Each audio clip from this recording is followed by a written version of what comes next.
Keeping your spa water clean and clear is simple with the right filtration settings. Based on climate and usage, your primary filtration cycle can be set anywhere from 2 to 24 hours.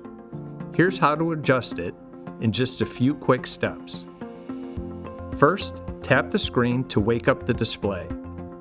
Press the 1 and 2 buttons, then tap the settings icon. Select the filtration option.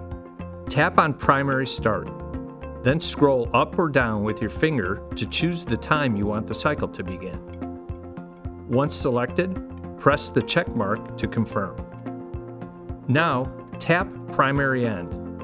Scroll to select the time you want the cycle to stop, and press the check mark again. And that's it.